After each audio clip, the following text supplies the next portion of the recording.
Hi, everyone. Thank you so much for being here on this Broadway World Cabaret Corner Pride panel.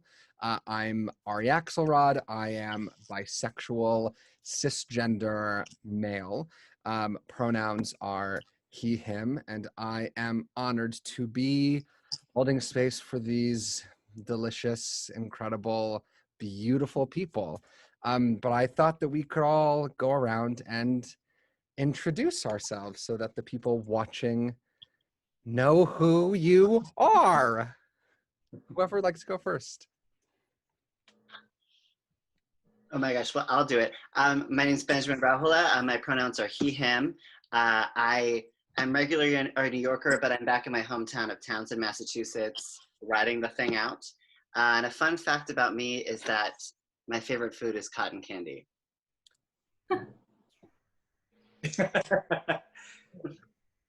I can go next. Well, I'm Mauricio Martinez, and my pronouns are he, him, his, and él. And English is my second language, and I'm from Mexico, and I'm writing it out in Manhattan, in Hell's Kitchen. And I'm very happy and honored to be included in this wonderful conversation. I'm Shakina, she, her, or Asia is fine too. And I'm here in Manhattan also. Wonderful. Hey everyone, I'm Ray. My pronouns are he, him. I'm a hashtag proud gay dad, and this is my 5th cup of coffee today. So yay! Yay! I'm Shawnee, she, her, or they, them. And I am currently in Brooklyn, but we've been spending time, my parents have a house in Baltimore, so we went down there. And then next Wednesday, we go upstate. We got like an Airbnb with a pool to like get away, because we were gonna go visit my family in the Middle East. They live in Jordan, but we can't anymore. So we like took that money and put it towards a pool temporarily. Yeah. Amazing. Thank you all for being here. So in addition to, it's Pride Month, and Pride is coming up on Sunday. So I'm curious, how are you all planning to celebrate Pride while in quarantine, in your various quarantining locations? What does that look like at this time? I mean, I've been celebrating Pride mostly by getting out in the streets. I've not been quarantining. I've been protesting a lot more than anything. So I find myself like celebrating Pride by fighting for Black lives right now, and specifically Black trans lives, where I've been raising my voice a lot, and then making like random videos for different corporations that have asked me to do these Pride shout outs, which feels so strange to be like, hey y'all, have a happy Pride. And then I'm like, no justice, no peace. So, but that's like, that's pretty much how it is. That's life. Yeah. I've been doing lots of interviews for Latin America, trying to raise awareness about the importance of being proud, and especially Mexico, which is where I'm from. But I also have a concert on Saturday, because Pride in Mexico is on Saturday. And then here it's on Sunday, and I have another concert where I'm singing a couple of songs. And yeah, just trying to raise awareness. But yeah, it's also an interesting time, because we're not only in quarantine, but we have the Black Lives Matter movement that has raised a lot of awareness. So I'm very grateful to be a part of the conversation, because it's interesting being a Latino in America, but being a white Mexican, it's like, I'm on both sides of the discussion in the two cultures. So it's been very interesting, very enriching. And yeah, I hope I could watch movies and, I don't know, turn the music on and sing here and do a couple of drinks and just celebrate by myself. We were like bummed because every year we will march in the Pride Parade with my daughter's adoption agency. And it's so cool just marching with her. First year she fell asleep. We're like, how do you fall asleep during this pride parade? She was like 1. And then last year she just loves it. We love representing what our family is and showing people what just a regular family is. And then this year we're supposed to march with her elementary school in Queens, because they also march too. But in fact, we'll probably just have a little parade in our home. There might be a little Facebook Live, and we're gonna keep on, posting about Black Lives Matter and just trying to be an example of just a regular LGBT, family. So Yeah. Nice. Well, I think the thing I'm gonna miss most is whenever you're in Manhattan on Pride, everybody, no matter how sassy, all of the gays and everybody out, it talks to each other and everybody says Happy Pride, and it's the best conversation starter, and it always warms my heart because in New York, everybody's always so blindsided, so in their own world. So I'm gonna miss that. So I think I'm just gonna try to get in touch with all the people in my life and be like, you know what, Happy Pride. How are you wherever you are? Because I miss that little bit of joy that we all usually are used to getting. Yeah, so my wife is a teacher, so she actually is still working until tomorrow. So I'm like, as you asked this question, I'm like, oh my God, what are we doing? We haven't even discussed that, but like, we've definitely, the month of June, we always like wear as much rainbow stuff as we can, just to like ourselves, just to like feel that type of homage to the community, I guess. And this year we've been traveling and inside a lot, but I think that kind of like we haven't been here to protest here. In Baltimore was very different than New York, but I've just been like doing as many workshops and seminars and town halls and everything to try to learn more and educate myself and also reflect more, because I feel when I think of pride, it goes internal, of like a sense of self, like what it means to me is a pride itself. And right now with the climate and Black Lives Matter, I really want to be more in tune with that of myself as well. So that I can feel pride in that also. I love that. So you all have involvement in the cabaret community in some capacity, whether you are a music director or a performer yourselves. I'm curious, how has being a member of the LGBTQIA+ community informed and influenced your career as an artist, and more specifically within the world of cabaret?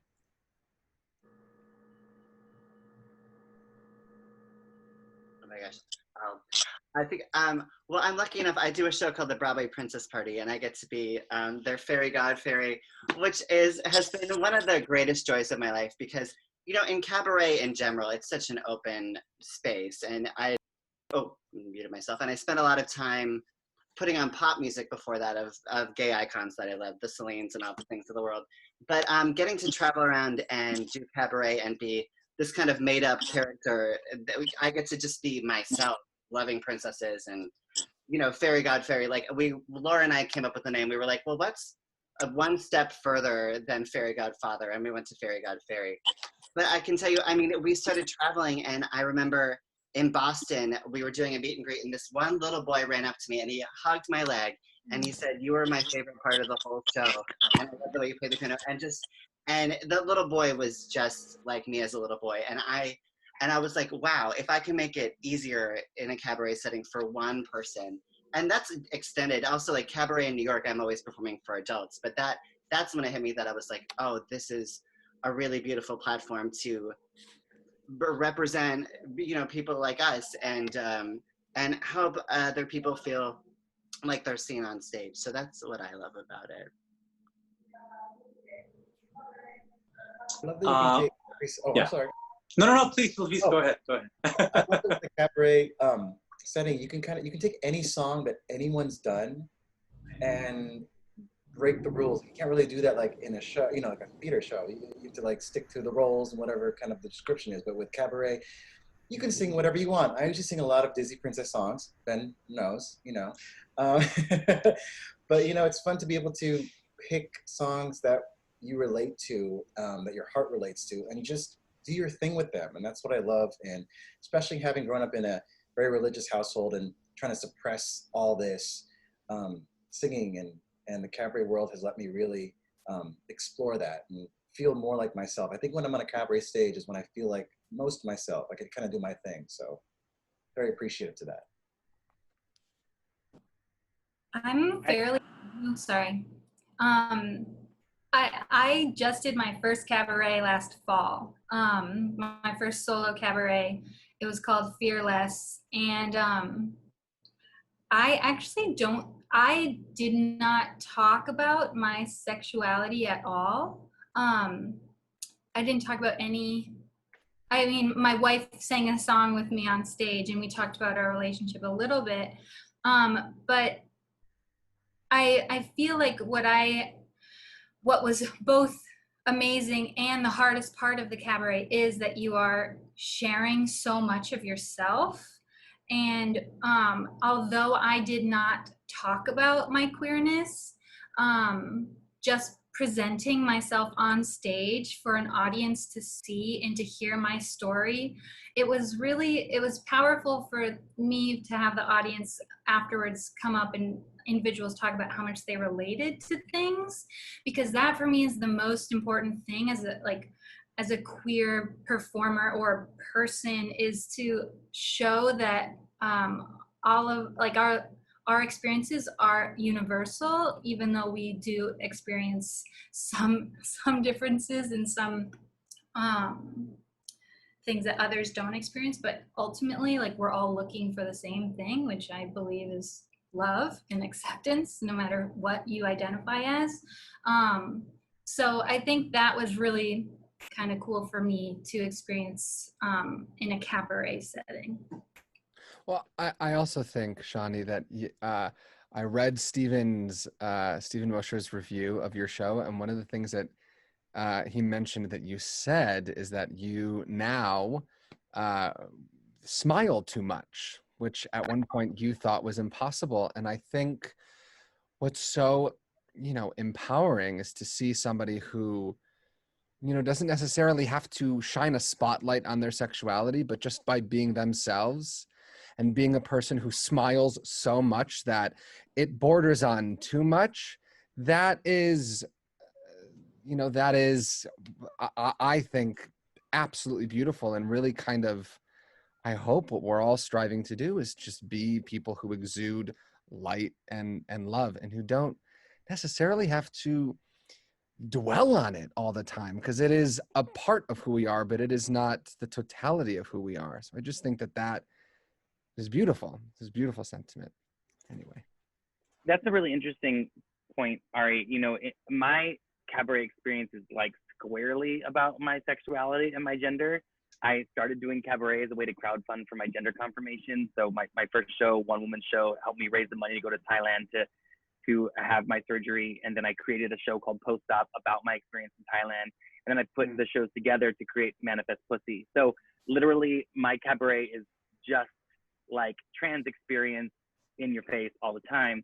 And I often, like, on one hand think about, like, oh, won't it be great one day when I can like share stories about other things or sing songs about other things that like don't have to do with getting a new vagina, but also the like spiritual, political, and artistic territory that one can cover just through looking at and really delving into and unpacking the transition process is sort of like the creative gift that keeps on giving. And in this moment where we're seeing attacks on trans people from like cultural authorities and political officials, where trans women of color are being murdered every week, it's like, for me to get up there and sing about my brand new pussy is like a radical and revolutionary act. So I can't afford to sidestep the issue. You know what I mean? I have to be out there. And similar to what some folks are saying, like when I went out on the road with Manifest Pussy to North Carolina, when they were trying to pass the first bathroom bill a couple years ago, that was really when I understood the power of what I was doing in storytelling. Like here in New York, it can be like preaching to the choir sometimes. Like we're all here to celebrate queerness, yay! But like when I was out in North Carolina and they were actively passing laws to oppress trans people and like not permit them to use public restrooms, suddenly like doing that show in a metal club or a hookah lounge just like took on a whole new relevance and a whole new urgency, and people were really like hungry for that, hungry to like see themselves and hear messaging that affirmed who they were.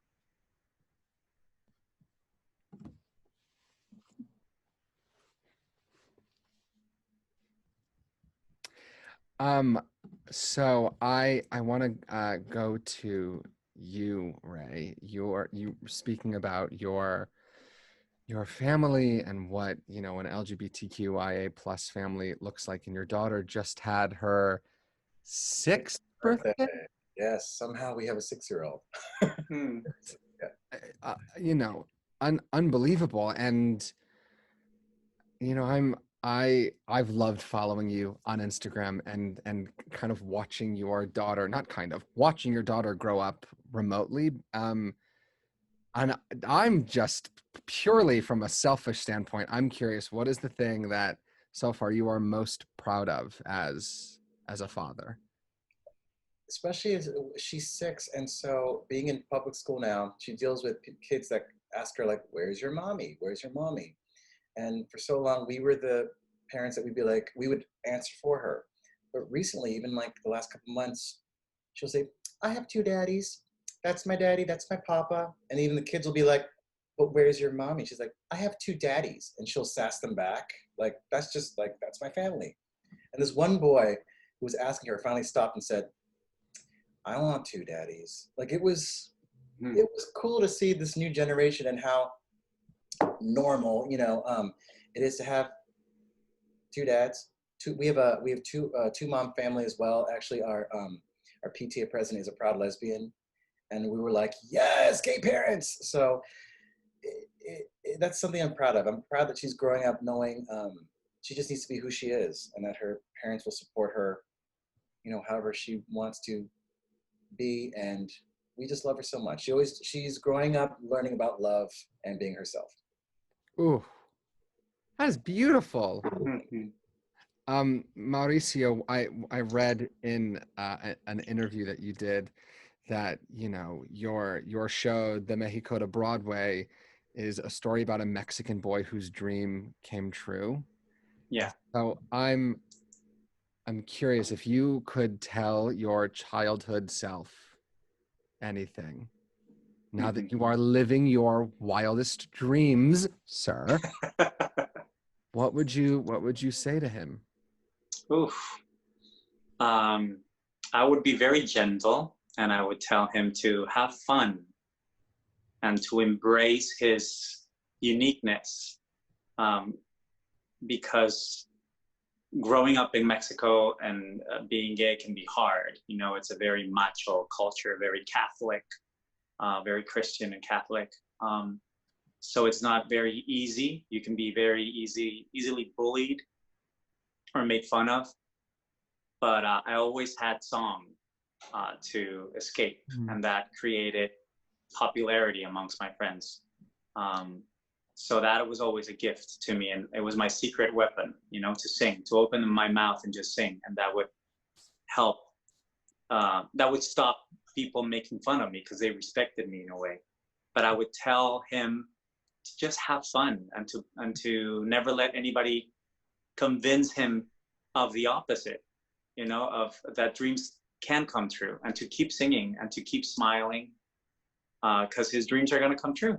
He's going to go through a lot, but eventually his dreams will come true. That is amazing. I love that. So Shani, you said that your show at the Beachman was called Fear Period Less. Can you unpack that title? Why Fear Period Less? Fear Less, but. Oh, well, I feel like the title is like the worst part to figure out. But one day I was just like, monologue in my head constantly. I don't know if that's normal. My whole monologue this morning was thinking if that was normal. So I realized that what is being fearless? You can't like be without fear, because it's like a survival mechanism. Um, and I just don't believe it if somebody says it. So if I could just like fear less, I think that would be great. And I realized that the way I navigate through life is like holding on to essentially like a lot of fears, like the fear of being judged, the fear of looking stupid, the fear of being dumb, like just all these fears that I would just like to fear them less.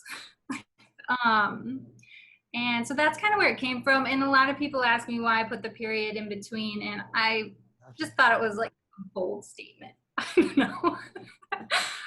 And also, I was dealing with like the idea of like less than, so I liked that the less was another part of it. Like, I don't know.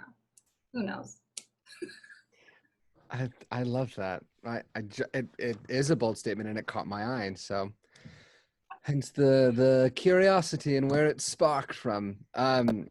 Benjamin, you, like you said, you are the creator of Broadway Princess Party. How did that start? And you mentioned the little boy running up to you, but I'm curious, what are some other highlights of that experience for you? Oh my goodness. Well, it started, I ended up on a Disney cruise. Jeremy Jordan and I were on a Disney cruise, and they had like a princess tea party there. And I went with one of the director choreographers and stood in the back and watched all these princesses intermingle with the little girls and teach them how to wave and this or that. And I was like, this is so cute. But I was like, what about this, but as a cabaret? And when I'd been brought on by 54 Below as an original programming producer, they hired four of us back in 2015. I had to come up with a bunch of ideas, and I scribbled down Broadway Princess Party, Laura Osnes, ? And she came to my birthday party maybe 6 weeks after that, and I had enough liquid courage to be like, what would you think about this idea? And she thought it was fun, and sort of that August, it was born as a one-night evening, and it was really like, in that version of it, all of the girls were playing Ariel, and they would talk to each other in princess character, and it was the campiest. But what was cool is it became about all these women that usually were coming against each other for jobs got to see each other do their thing and clap for each other and support each other, and they became a community from that. And that's the thing that we were like, oh, this is amazing. This kept everyone feeling great. So that's how we kept doing it. And what do I think? I was the kid who grew up with I dragged my Ariel doll everywhere. Before I could talk, I was drawing mermaids and drawing Belle and this or that.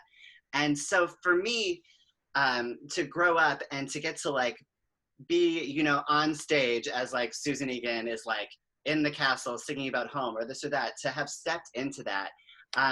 For the things that I was really, really bullied about when I was a kid, the fact that those things are the things that have made me successful and have brought so much joy to my life. It's a really, really cool lesson into just being your authentic self. Part of me is am I my 6-year-old self now? Maybe, but but that's been so cool, and it's been so cool to meet people around the world at this point who, I was in London and someone yelled "Fairy God Fairy" at me across the street, and I was like, what? And so what's cool, and I do get lovely messages from, boys, girls, anybody, who's on their journey to figuring themselves out. And in the show, I don't have a particular narrative about I talk about growing up and playing with dolls, but I just, as we were saying, I just, by existing and living in that space, and also from the people I work with, I am the queer music director to many straight cisgender musical theater performers. And I think that lets a lot of people be like, oh, they love him. That's great. Then maybe I can be loved in that way too. And so those are the highlights for me, definitely. I love that. Shakina, you are a Jew. You're Jewish. I see the Hebrew tattoo on your arm. Mm-hmm. Mm-hmm.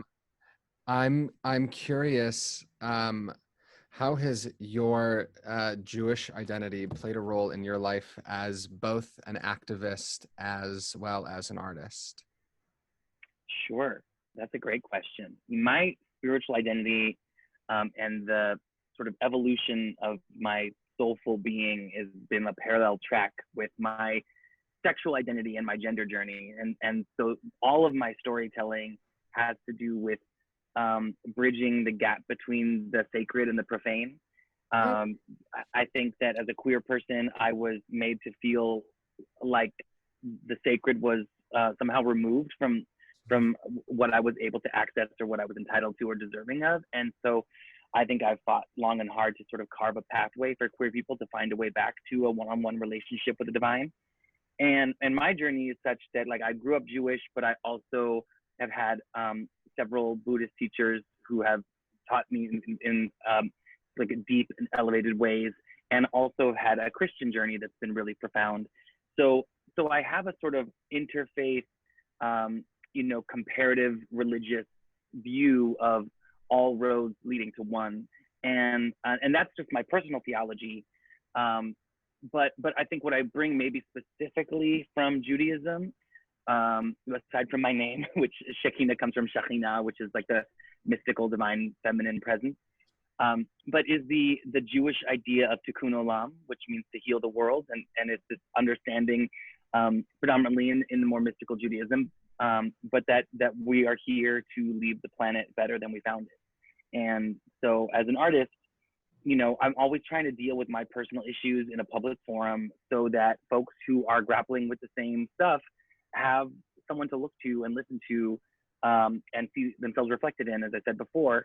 And ideally that we can work together to solve these social ills from the inside out. I love that. As a fellow member of the tribe, that is very meaningful. I'm you are the founding artistic director of the Musical Theater Factory, which Yes, is where Michael R. Jackson's Strange Loop started. Yeah. What moves through you as you witness the both commercial success and also that the importance of that show at this moment was embraced in the way that it has been? What moves through you as you witness that? I mean, I'm just proud. I'm proud of Michael R. Jackson. I'm proud of the cast and the creative team behind A Strange Loop. It's funny, I had a brutal falling out with my co-founder of MTF when we first started the organization, and he was the managing director for 18 months. And we were a fledgling nonprofit, and it like blew up, and we had no idea how to handle it, and our friendship got really damaged by all the pressures. And I, we've since bonded that. I have a whole TED talk about radical forgiveness. Go ahead and watch it. But I reached out to him. I reached out to him when the show won the Pulitzer, and I was like, just want you to know that like this victory is yours as well. And he reminded me that when we were painting the floors of that black box theater that we built in the back of the Gay Porn Studio on 42nd Street or on 40th Street, he reminded me that we dreamed about the next Pulitzer Prize winning show being written in that space. And that was something that we like put into the intention behind the space that we were creating. Not just a Tony Award winning show, mind you, but a Pulitzer. And Michael was literally the first artist I reached out to come and join the very first writers group at MTF. I take no credit for his genius, but what I think like matters is that organizations like MTF didn't exist a few years ago. Michael was on his own trying to, had like some institutional support for concerts and things, but like found a home with us to develop that work. MTF has consistently been developing really exciting work by queer, trans, POC artists. But now in this new moment, there's like a new precedent being set for what's expected of nonprofit arts organizations to support artists of color, to center voices of color and queer voices. And so I hope that both Michael and MTF have kind of helped to raise the bar for what's expected in our industry and in our community in terms of storytelling that, centers folks who don't normally get represented in the American theater.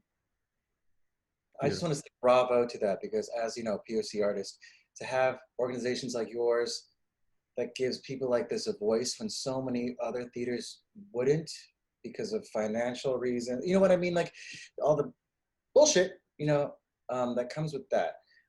Thank you. It's huge. It's important. It's necessary. And look at what's happening now. So thank you. My pleasure. So in this new moment, I read somewhere in a blog post by Ali B. Gori, who is an activist for disability inclusion in the theater communities. She said that to be an ally is no longer passable. That she said it's very 2006. That if you want to be an ally, you have to be able to graduate from an ally to an advocate, and from an advocate to an activist.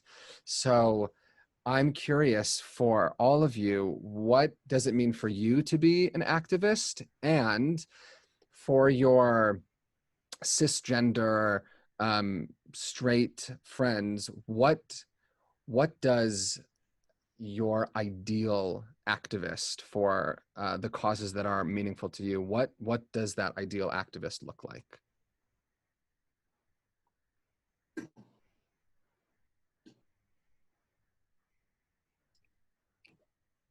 Mauricio said, "I'm out."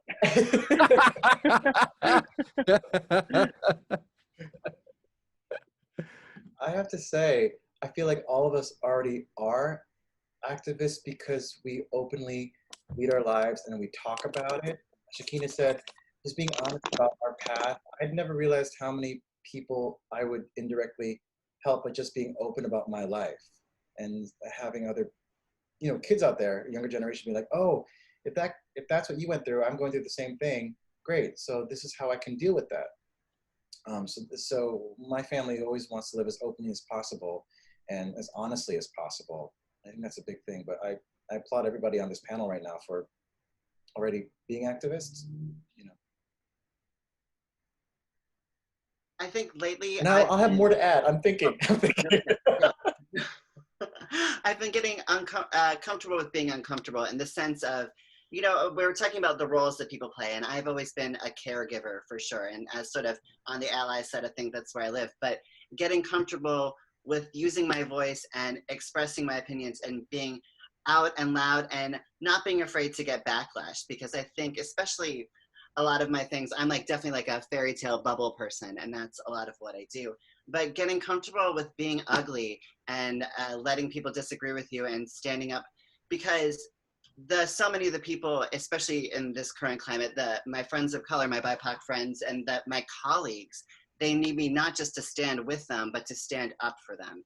And that, I would say to anybody looking to be a better advocate, is just getting comfortable with stepping out of your usual role and stepping into something more aggressive. Because the more you do it, honestly, the easier it gets. And just know that nobody expects you to be perfect. And that's something I've had to let myself, is that speaking up and saying something a little wrong, and then that there is forgiveness out there for if you don't do it exactly right. But it is better to get out there and say something and do something and stand up for what you believe in, than it is to be afraid of not saying it perfectly. I also was thinking something, and that sparked this thought. The idea that no longer is it kind of just okay to, I'm thinking for my, straight cisgender friends or the people watching or whatever, this idea that we can't just go through life being okay, or oh, that's okay way over there. Even just the way we talk to kids about things. I've been thinking about how I want my straight friends to have books that show inclusive families. Not just inclusive families to have books that show inclusive families. So if we take that idea from children, but also into adulthood, so speaking up and things like that, but also when people aren't around, and just kind of not being just okay with it way over there, but just incorporating that type of world into your own world, if that makes sense. But yeah. Yeah, I think that reading is a huge aspect of it. I can't tell you how annoying it is when people want to ask me for basic information on transness, and I'm just like, Google it, y'all. There are so many wonderful books you can read, interviews you can watch. Like, yes, become friends with trans people, but also do your homework. The other thing that I would say is that there's really like a job for everyone in the revolution. So there's not like one way to resist. And just because like someone might be more comfortable out in the streets, someone else might be a Facebook warrior, someone else is going to be wanting to call legislators. And sometimes people get this like FOMO or they just like freeze when like all of the social change movement is happening around them and they don't know how to be a part of it. And, you know, I think it's like you have to listen to your calling and think about the things that you're passionate about and good at, and how can you use those things to further the cause. So yeah, there's a job for everyone in the revolution.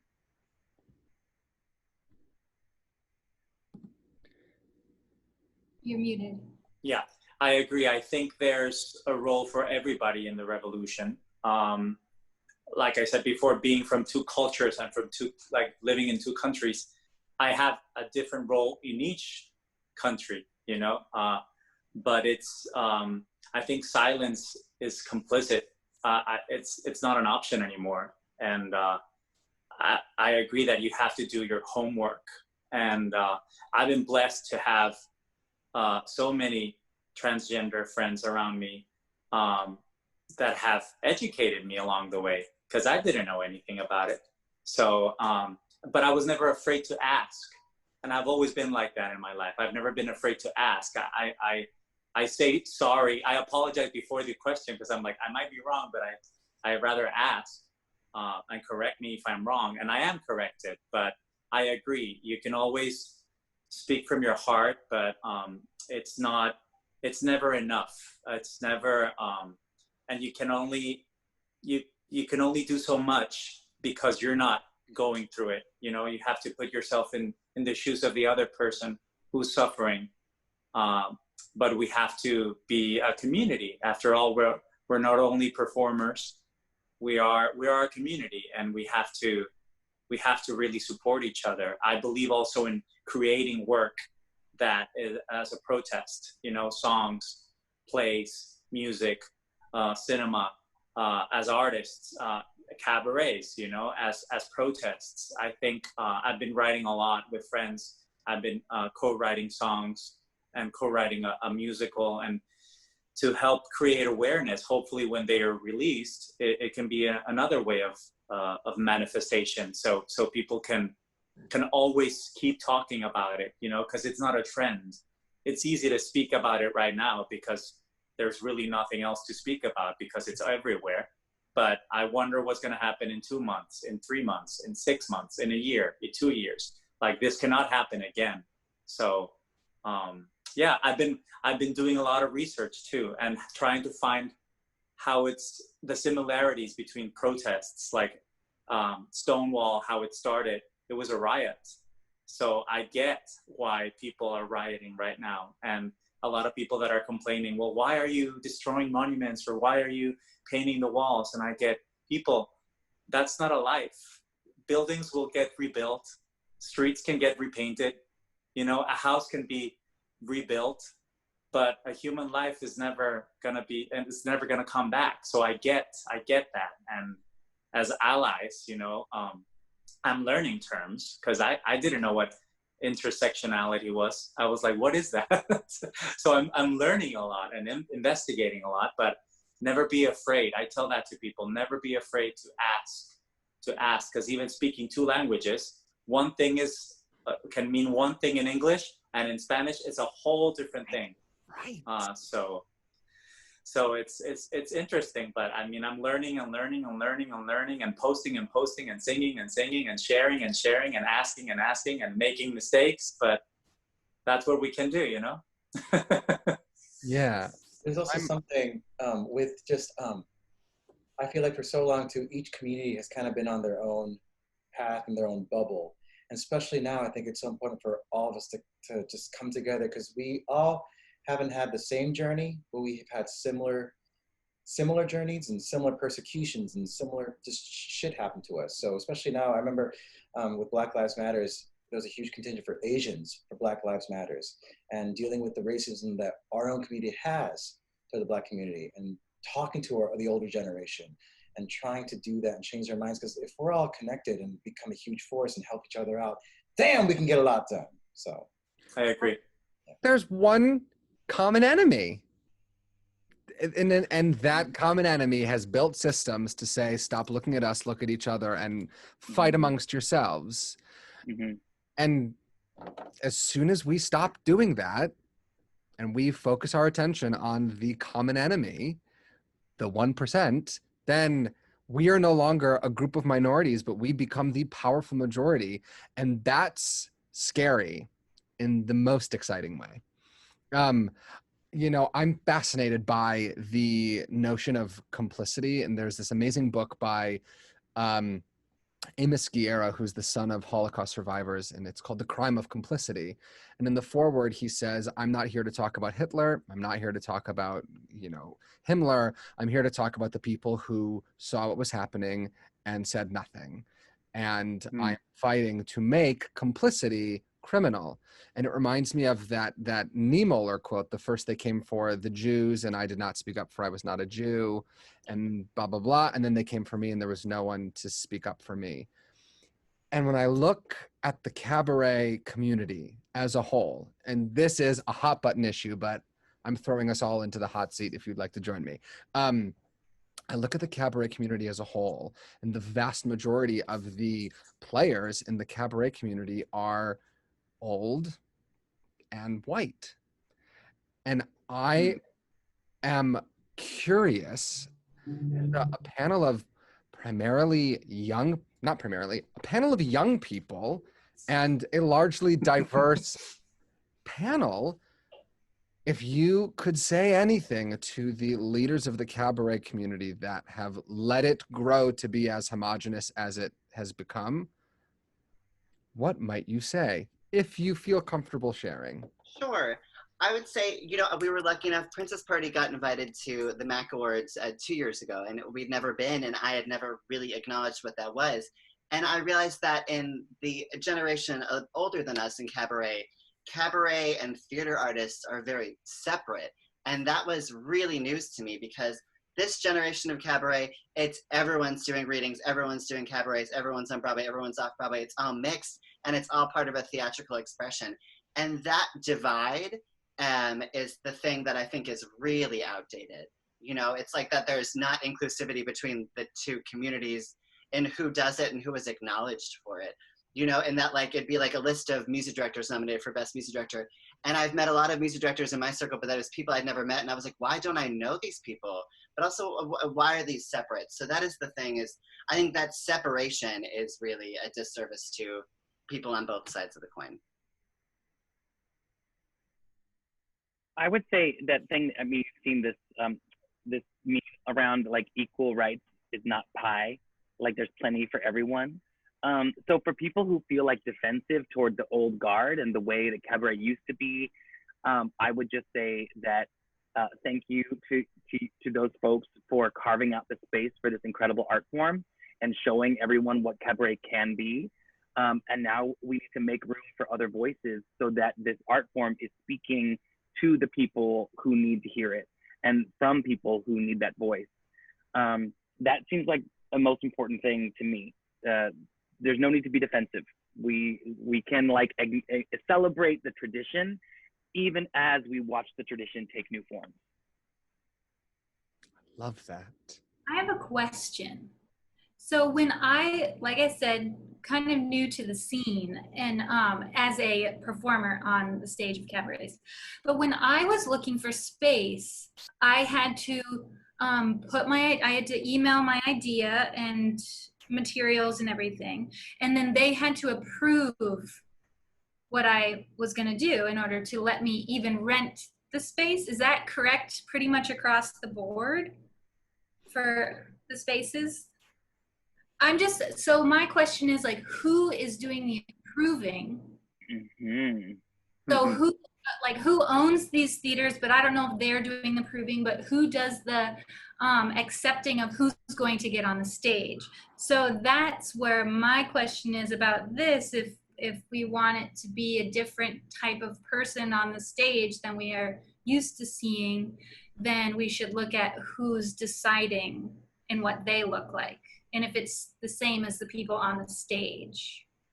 That's a very good point, I think. I mean, I've never, yeah, I mean, like Shakina said, I think it had to do with, it's like talking to your parents when you came out, for example. You know, my mom's from a different generation, so when I first came out 20 years ago, she had a hard time with it. She couldn't understand it.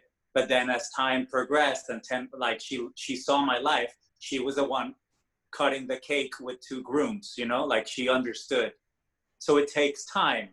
I think like that, if the audience, it takes time. If they're older, it takes time for them to understand this whole new generation that's more inclusive. And the same with the bookers, you know, it depends on the venue, but there are definitely some venues that are harder, you know.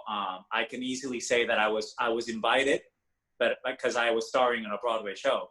So that was easier for me. But I know friends of mine that have had a really, really hard time to get booked in the venues that I've performed in that could be more exclusive. So I would definitely look into that and try to, the same way we're doing with the government, you know, it's the same because it's our government, you know, the same way Broadway performers starting calling out theaters or producers that were funding racism or hate or whatever. I think it's very, people are not going to be, some people are going to get upset, but I think it's a conversation that needs to happen, again, in a loving way, in a respectful way, but we are a community after all, you know, and times are changing. You either get on board or, yeah, I mean, the ship is going to sail to to old-fashioned land. And that's not a very popular boat to be in right now. That's my 2 cents or my 2 pesos. And I think too, like Shani, like for me, I didn't have to, with my cabarets, have to pitch an idea. It was more about, can you fill the seats? That was my what I've kind of dealt with. Like, can you guarantee this percentage of the house? Was kind of my hoop I had to jump through. And so once I knew that would happen, thank you, Jesus, then I was able to figure out my idea.